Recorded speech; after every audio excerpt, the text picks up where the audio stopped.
사랑하는 성도 여러분, 거룩한 3일을 맞이하여서 하나님의 전에 나오지 못하고 또 있는 자리에서 영상을 통해서 예배해야 되지만 있는 그 자리에서 하나님께 예배함으로 우리의 삶을 하나님께 드리고 또 우리의 믿음의 고백을 하나님께 드리는 가운데 하나님과 함께하는 귀한 시간이 될 수 있도록 노력하시는 우리 성도님들이 되시기를 바랍니다. 사도신경으로 신앙 고백하시겠습니다. 나는 전능하신 아버지 하나님 천지의 창조주를 믿습니다. 나는 그의 유일하신 아들 우리 주 예수 그리스도를 믿습니다. 그는 성령으로 잉태되어 동정녀 마리아에게서 나시고 본디오 빌라도에게 고난을 받아 십자가에 못 박혀 죽으시고 장사된 지 사흘 만에 죽은 자 가운데서 다시 살아나셨으며 하늘에 오르시어 전능하신 아버지 하나님 우편에 앉아 계시다가 거기로부터 살아있는 자와 죽은 자를 심판하러 오십니다. 나는 성령을 믿으며 거룩한 공교회와 성도의 교제와 죄를 용서받는 것과 몸의 부활과 영생을 믿습니다. 아멘. 찬송가 280장 우리 함께 찬송하시겠습니다. 찬송가 280장입니다.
사랑의 하나님, 하루하루의 삶을 통해서 늘 하나님을 바라보며 사모하며 하나님이 기뻐하는 삶을 살고자 확신하고 결단하며 명세하지만 하루하루의 삶을 통해서 우리의 삶이 하나님께로 나아가지 못하고 늘 제자리에 머물고 뒤로 퇴보하는 등 하나님이 원하시는 삶의 모습으로 나가지 못하고 있는 저희들을 불쌍히 여겨 주시옵소서. 하나님을 예배하는 자리로 모였습니다. 3일간의 삶을 통해서도 하나님이 원하시는 삶을 살기 위해 노력한 우리 모든 성도님들 한 사람 한 사람을 하나님 기억하여 주셔서 그들의 삶이 온전히 하나님께 영광되는 귀한 삶이 될 수 있도록 매 순간순간 하나님께서 우리 성도님들의 삶을 붙잡아 주시고 인도하여 주시옵소서. 그래야 그들이 온전히 하나님께 영광을 돌리는 가운데 하나님의 사람으로서 부끄럽지 않는 삶을 살아가고 또 살아낼 수 있도록 하나님께서 인도하시고 또 하나님께서 지키시고 또 하나님께서 보호하여 주시옵소서. 이 시간 온전히 하나님만을 예배하기를 원합니다. 저희들의 생각을 주관하시고 마음을 주관하여 주셔서 온전히 신령과 진정으로 하나님께 예배하게 하여 주시옵시고 온 마음과 온 정성과 온 힘을 다해서 오직 하나님만을 사모하며 바라보는 가운데 하나님께만 영광을 돌리는 귀한 시간이 될 수 있도록 하나님 축복하여 주시옵소서. 말씀이 선포됩니다. 선포되는 말씀을 잘 듣고 우리 마음판에 새기는 가운데 말씀대로 순종하며 실천하며 행하며 살아가는 가운데 하나님의 사람으로서 하나님께 영광을 돌리는 귀한 삶을 살아갈 수 있도록 아버지 붙잡아 주시옵소서. 이 시간 온전히 하나님께서 홀로 영광 받아주실 것을 믿사오며 예수 그리스도의 이름으로 기도합니다. 아멘. 오늘 저희들에게 주시는 하나님의 말씀은 구약 성경에 있는 열왕기상 19장에서 19절에서 21절 말씀까지 저희들이 보도록 하겠습니다. 열왕기상 19장 19절에서 21절 말씀까지 저희들이 보도록 하겠습니다. 제가 봉독해 드리도록 하겠습니다. 엘리야가 거기서 떠나 사밧의 아들 엘리사를 만나니 그가 12겨리소를 앞세우고 밭을 가는데 자기는 12째 겨리소와 함께 있더라. 엘리야가 그리로 건너가서 겉옷을 그 위에 던졌더니 그가 소를 버리고 엘리야에게로 달려가서 이르되 청하건대 나를 내 부모와 입 맞추게 하소서. 그리한 후에 내가 당신을 따르리이다. 엘리야가 그에게 이르되 돌아가라. 내가 내게 어떻게 행하였느냐 하니라. 엘리사가 그를 떠나 돌아가서 한 겨리소를 가져다가 잡고 소의 기구를 불살라 그 고기를 삶아 백성에게 주어 먹게 하고 일어나 엘리야를 따르며 수종을 들었더라. 아멘. 우리가 삶을 살아가다 보면 우리하고 마음이 맞는 또 내가 원하는 스타일대로 나와 마음을 맞춰주고 또 삶을 같이 해주는 친구나 사람이 있다고 한다면 우리의 삶은 참 즐겁고 행복할 겁니다. 또한 내가 사랑하는 사람이 나와 마음이 맞고 또 대화의 코드가 맞고 또 나를 섬겨주고 나와 함께 해주고 나를 챙겨주는 사람이라고 한다면 그것만큼 더 좋은 모습이 없을 겁니다. 우리 신앙에서도 마찬가지입니다. 우리가 사랑하는 예수 그리스도가 원하는 삶을 우리가 살아갈 수만 있다면 우리의 삶은 늘 하나님의 은혜가 넘칠 겁니다. 그런데 아이러니하게도 우리가 하나님을 사랑한다라고 고백을 하고 늘 예수 그리스도를 믿는다라고 고백을 하지만 정작 우리의 삶은 하나님이 원하는 삶으로 나가지 못할 때가 너무나도 많다는 겁니다. 왜요? 내가 원하는 것이 있으니까 또 내가 목표로 하는 목적이 있으니까 그것을 이루기 위해서 우리가 잠깐 그것들로 인해서 우리의 삶이 하나님께서 벗어나는 삶을 살아가는 것을 우리도 모르는 사이에 유기를 한다라는 거죠. 그러다 보니까 하나님이 원하시는 자리로 나가기보다는 하나님을 따라서 하나님을 사모하는 삶을 살기보다는 세상에 나가서 편리한 대로 내 이익대로 살아가는 경우가 너무 많다라는 겁니다. 하지만요, 어디 세상에 나가서 우리의 뜻대로 살아간다라고 하지만 그것이 우리의 뜻대로 된 적은 그렇게 많지 않을 거예요. 왜냐하면 세상은 우리가 원하는 대로 흘러가게 가만히 내두지 않거든요. 어떻게든지 우리의 삶이 힘들어지게 하고 우리의 믿음이 흔들리게 하고 어떻게든지 우리가 하나님을 떠나서 살아갈 수밖에 없도록 만드는 곳이 바로 세상이라는 것입니다. 왜요? 세상의 권세를 잡은 존재가 바로 사탄이기 때문이죠. 하나님과 반대되는 삶을 살고 또 그러한 모습을 가지고 있는 사탄이 세상을 주름잡고 있다 보니까 하나님을 믿는 백성이 세상에서 하나님을 믿는 믿음을 지키며 살아간다는 거 결코 만만치가 않습니다. 그럼에도 불구하고 우리는 그런 세상 속에서 살아가면서도 하나님을 향한 열정을, 사랑을 우리가 간직하고 늘 신앙의 고백을 하나님께 드리면서 살아가야 됨을 우리는 기억해야 된다는 겁니다. 힘들죠? 어렵지는 않습니다. 쉽지는 않습니다. 그럼에도 불구하고 하나님이 원하시는 삶의 모습을 가지고 살아가기 위해서 노력을 해야 되는 거죠. 비록 우리 삶이 힘들어질지라도 또는 내가 원치 않는 길로 나의 삶의 문이 열릴지라도 우리는 끝까지 하나님만 붙잡고 살아갈 수 있는 삶을 살아야 됩니다. 그러기 위해서는 지금도 살아계셔서 우리와 함께 하시는 가운데 우리에게 지금도 말씀하시는 그분의 부르심에 우리가 민감하게 반응하는 가운데 우리의 삶을 하나님께 드릴 수 있는 삶을 살아가기 위해서 노력을 해야 됩니다. 오늘 본문 말씀에 보면 엘리야가 자기의 후계자로 엘리사를 부르는 장면이 나옵니다. 그런데요, 엘리야가 엘리사를 부를 때 엘리사의 모습을 통해서 우리가 세 가지의 모습을 통해서 하나님을 믿는 사람들은 하나님의 부르심에 어떻게 반응을 해야 되는지를 한번 살펴보도록 하겠습니다. 먼저 오늘 말씀 20절에 보면 그가 손을 버리고 엘리야에게로 달려가서 이르되 청하건대 나를 내 부모와 입맞추게 하소서 그리한 후에 내가 당신을 따르리이다 라고 얘기를 합니다. 어떻게 보면 두 사람 다 우리 성경에서는 정말로 위대한 사람들이거든요. 근데 안타까운 게 엘리사가 엘리야의 부름에 바로 즉각적으로 응답하지 못했다라는 겁니다. 오늘 말씀에 보면 엘리야에게 달려가서 말하기를 이렇게 얘기를 합니다. 내 부모와 입맞추게 하소서라고 얘기를 합니다.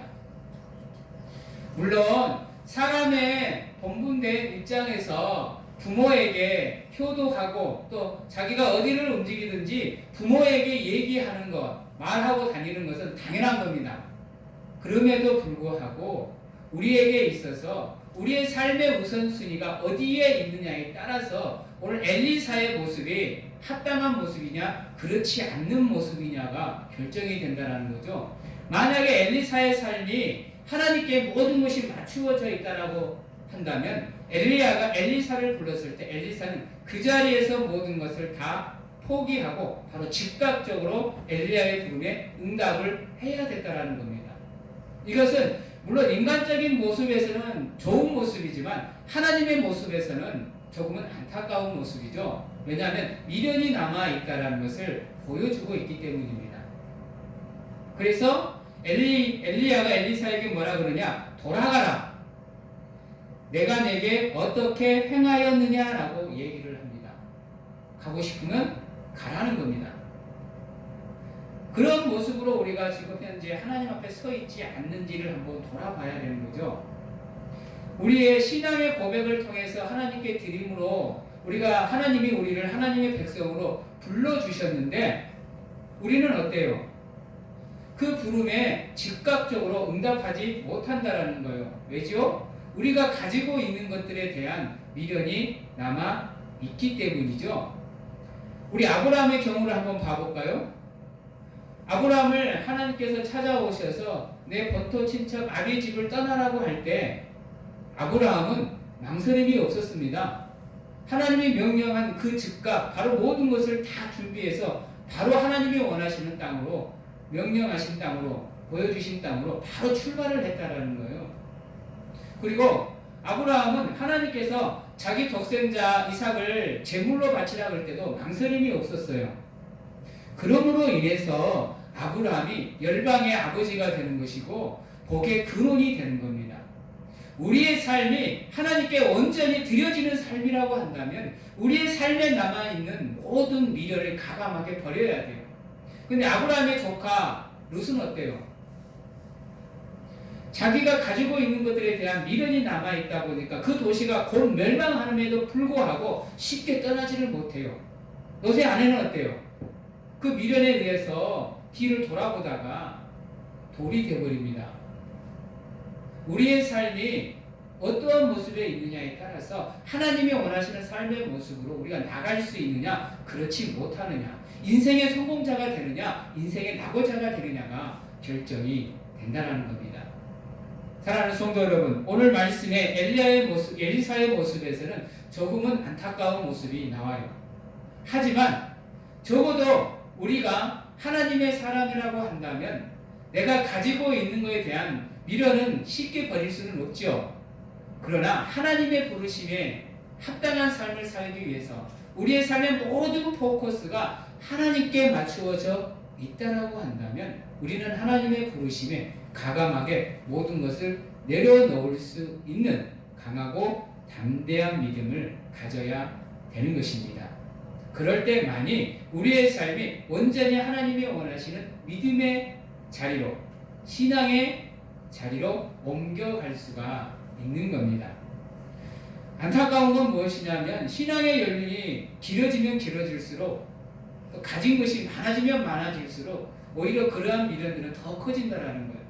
그래서 신앙의 연륜은 많은데 정말로 우리가 보기에 신앙생활은 정말로 열심히 하시는데 어떨 때 보면 그것을 포기하지 못하고 온전한 신앙의 자리로 온전한 믿음의 모습을 가지지 못하고 세상에 휘둘리고 악한 사탄 마귀의 권세에 휘둘려서 온전한 신앙을 갖지 못하는 경우를 보게 됩니다. 그래서 죄의 자리에 서 있음에도 불구하고 그것이 죄가 되는지를 모르고 그저 그렇게 자신의 선입관에 고정관념에 잡혀서 신앙생활을 해 나가는 모습들을 보게 됩니다. 그럴 때는 정말로 안타깝습니다. 한 발자국만 더 하나님께로 내뻗으면 되는데 그렇지 못하고 그 자리에서 망설이고 있는 모습은 너무나도 안타까운 것입니다. 그래서 엘리야가 엘리사를 보냅니다. 근데 이후로 모습으로서부터는 참 엘리사의 모습은 멋있습니다. 오늘 말씀 21절에 보면 엘리사가 그를 떠나 돌아가서 한 겨리 소를 가져다가 잡고 소의 기구를 불살라 그 고기를 삼아 백성에게 주어 먹게 하고 라고 얘기를 합니다. 여기에서 돌아가서 한 겨리 소를 가져다가 잡았다라는 말이 있고요. 소 기구를 불살랐다라는 말이 있습니다. 무슨 말일까요? 자신의 생계수단을 다 없애버린 겁니다. 누구를 위해서요? 하나님을 위해서요. 미련을 갖지 않기 위해서요. 그래서 모든 것을 다 백성들에게 줘버리고 부모님께 줘버리고 자기는 온전히 하나님을 따르기 위해서 자기 것을 다 내려놓았다라는 겁니다. 그리고 그가 이렇게 얘기합니다. 엘리야를 따르며 수종을 들었더라라고 얘기를 하는 겁니다. 우리가 조금은 망설일 수 있습니다. 왜요? 인간이다 보니까 욕심이 있다 보니까 완전하지 않다 보니까 우리도 모르는 사이에 우리가 가지고 있는 것들에 대한 미련을 가질 수는 있어요. 그러나 그것이 잘못되었다라고 생각이 든다면 그때서라도 가감하게 그것들을 내려놓을 수 있는 결단력이 우리에게 필요합니다. 끝까지 우리가 흐지부지한 신앙을 가지고 있게 되면요. 요한계시록에 뭐라 그래요? 차지도 않고 뜨겁지도 않으면 내가 너를 뱉어버리라 라고 얘기를 합니다. 내가 잘못되었다라고 생각이 되고 지금 내가 서 있는 길이 잘못된 길이라고 생각된다면 가감하게 그것을 내려놓을 수 있는 결단력이 필요해요. 그렇지 않으면 하나님께서 우리의 촛대를 옮기셔버리겠다고 했습니다. 무슨 말이에요? 천국에 있는 우리의 이름을 지워버리겠다라는 얘기예요. 그러므로 우리가 신앙생활을 할 때 흐지부지한 신앙이 아닙니다. 하나님을 향한 확고한 신앙을 가지고 나아갈 수 있도록 늘 우리를 점검하고 또 준비해야 된다는 거죠. 언제 어느 때 하나님이 우리를 불러서 들어서 사용하실지 모릅니다. 또한 그분이 언제 어느 때 이 땅에 오셔서 우리를 심판대 앞에 세울지는 아무도 모릅니다. 그러기에 늘 우리의 삶을 돌아보고 점검하는 가운데 어디에서부터 잘못되었는지를 살펴보고 잘못되었다고 한다면 가감하게 하나님께로 돌이킬 수 있는 회개하는 심령과 고백하는 심령을 통해서 우리의 심령을 하나님의 은혜의 자리로 돌이킬 수 있도록 노력을 해야 되는 겁니다. 사랑하는 성도 여러분, 물론 세상의 삶에서 해방된다는 것은 쉽지 않습니다. 왜냐하면 우리는 세상을 떠나서는 살 수가 없는 존재이기 때문입니다. 그러나 우리가 세상과는 구별되어진 삶을 살 수는 있다는 겁니다. 늘 얘기하지만 하나님은 우리가 완전해지기를 원하지 않습니다. 왜요? 우리는 완전해질 수가 없는 존재이기 때문입니다. 하나님이 우리에게 원하시는 것은 완전해지는 것이 아니라 완전해지려고 예수 그리스도를 닮아가기 위해서 노력하는 우리의 삶, 우리의 믿음을 원하는 것입니다. 하나님이 원하시는 믿음의 분량이라는 것, 다른 건 얘기하는 것이 아니라 그렇게 노력하는 우리의 삶의 모습, 우리의 믿음을 하나님께서 원하신다라는 겁니다. 비록 우리가 살아가는 삶이 녹록지 않고 또 쉽지 않더라도 하나님만 바라보는 우리의 삶 속에서 하나님이 나를 향해서 가지는 그 소망이 무엇인지, 내가 하나님께 가져야 되는 소망이 무엇인지를 우리가 알고 그 하나님의 기대에 부응하는 삶을 살기 위해서 노력을 해야 되는 거죠. 그럴 때만이 우리는 하나님을 위해서 가감하게 모든 것을 다 내려놓을 수 있고 하나님을 섬기는 자리로, 하나님을 예배하는 자리로 우리의 삶을 옮길 수가 있게 되는 겁니다. 우리의 포커스가 세상에 맞추어져 있다고 한다면요, 거짓말 안 되고 우리의 모든 삶이 하나님께 맞추어지기는 쉽지가 않습니다. 또한 우리가 가지고 있는 것들을 포기하는 삶 또한 쉽지가 않아요. 왜요? 세상이란 삶이란, 세상에서 살아가는 우리의 삶이라는 것이 우리가 계획하는 대로 흘러가는 것이 아니거든요. 그러다 보니까 세상의 삶에는 어두운 터널도 있고 또 시련과 고난도 함께하고 아픔도 있고 고통도 있고 슬픔도 있다 보니까 우리가 준비되어지지 않으면 어떠한 순간에도 온전한 자리에 서 있지 못하게 된다는 겁니다.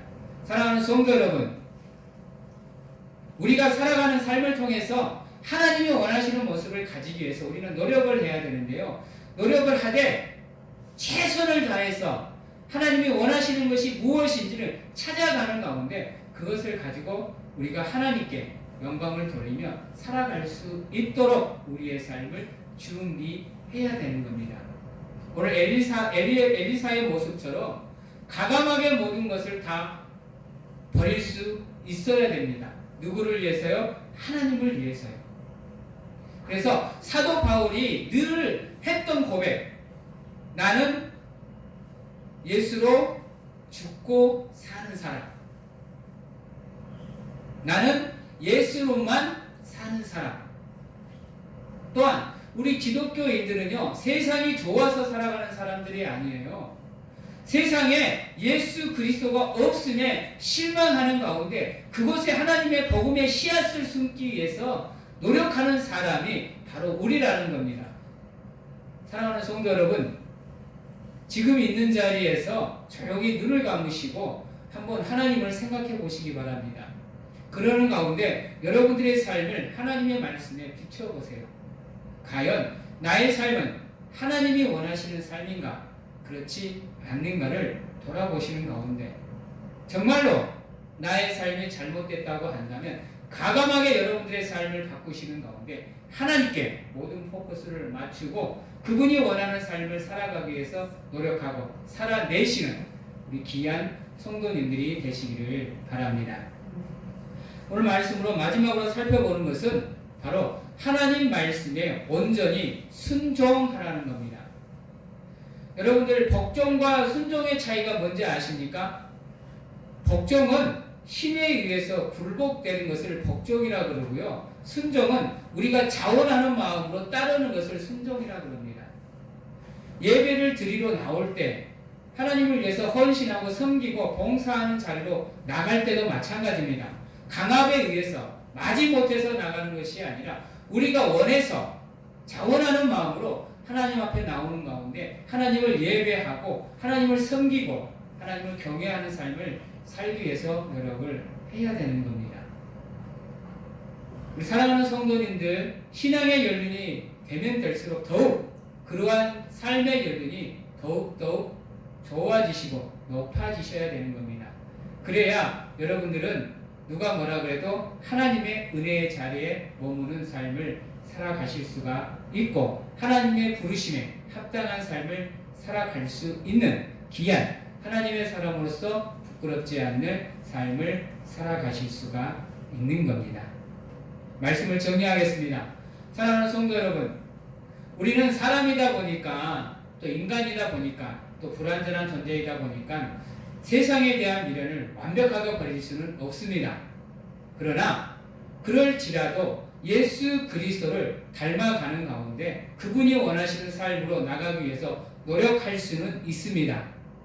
또한 하나님이 부르실 때 가감하게 우리의 것을 포기하고 그분만을 경외하는 삶을 사는 것이 바로 우리 인간이 가지고 있는 창조된 제일된 목적이고 사람의 본분이라는 것 기억하셔서 하나님이 원하시는 삶의 모습으로 하나님께 영광을 돌릴 수 있는 귀한 우리 성도님들이 다 되시기를 주님의 이름으로 축원합니다. 기도하겠습니다. 사랑의 하나님 감사합니다. 많이 부족하고 연약하지만 하나님이 우리를 선택하고 지명하여 불러주심에 감사하고 우리를 향해서 하나님이 갖고 계시는 수많은 그 계획들을 우리가 알고 깨닫는 가운데 하나님이 원하시는 삶의 모습을 가지고 또 그렇게 살아갈 수 있도록 하나님께서 도와주시고 인도하여 주시옵소서. 그리하여 하나님이 기뻐하시는 삶, 하나님이 합당하게 여기는 삶을 살아갈 수 있도록 하나님 인도하여 주시옵시고 그 삶을 통해서 힘들 때나 어려울 때나 우리의 모든 것을 하나님께 맡기고 하나님만 의지하며 신뢰하는 삶을 살아갈 수 있도록 하나님 도와주시옵소서. 아버지여, 세상에서 살아가면서도 교만하지 않게 하시고 겸손하게 하나님만을 바라보며 의지하는 삶을 살게 하시고 모든 것을 내려놓고 하나님만 바라보는 하나님과 동행하고 함께하는 삶을 살아갈 수 있도록 하나님 도와주시옵소서.